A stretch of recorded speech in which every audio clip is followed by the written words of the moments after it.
Hello and welcome to Plus Sports on Plus TV Africa. My name, your host, Tunde, and I'm joined today by Tunde Young, a sports journalist in Lagos. Hello, Tunde. Hi, Mikhail. Thank you for joining me. I like to start the stories that we treat from right here in Nigeria, but before then, I do want to ask your opinion about the Champions League matches from last night. How well do you think Barcelona did, even though they didn't win? They proved to be threatening at some stages of the match, particularly the first half. I thought they were the better side, actually. I was quite impressed with what I saw in the first half, but obviously at this level of football, at this stage, end product is king.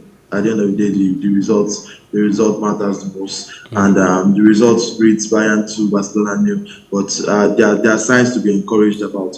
If I was a Barcelona fan, I'd be really excited by what I saw in the first half. They absolutely took Bayern Munich apart. They were more clinical, and which they will be more clinical in subsequent games. Not every day Lewandowski will miss two big chances in a game, in a half of the game, not even in the first half, and Pedri also missed two big chances. Speaking of being, sorry, Tunde, let me interject. Speaking of being clinical and speaking of Lewandowski, it seemed to me like, at least I expected that he would have been on a warpath, wanting to gain revenge against his old club, whom he described as having broken promises to him, having created a situation that was no longer tenable for him to remain in Bayern Munich. I was expecting he was going to put 3 or 4 goals past them.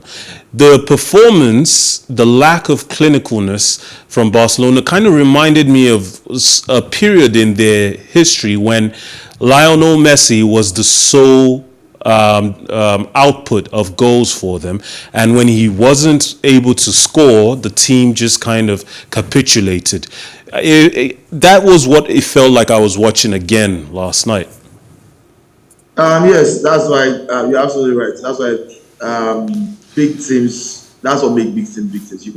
You have a star player, yes, but you need to have multiple threats. You cannot just rely on one person for the goals, and that's why when Lewandowski was clearly having a off night, missing two clear chances that would have converted on a normal day. You see, Pedri also could have converted either one of the two chances he got. That's where players need to step up. Even the Lionel Messi that you mentioned, yes, he was their best player heads and shoulders, but they had at every given time they had players who were capable of also putting the ball in the back of the net at different eras. There was the Messi and Suarez era, there was the Villa era, there was the Eto'o, even the Ronaldinho era. There was always somebody else that could do it when Messi was not in the mood. And Barcelona didn't have that last night, and it cost them dearly. A lot of flair, not enough output. Reminds me of Arsenal. Let's get started with some of the stories from today.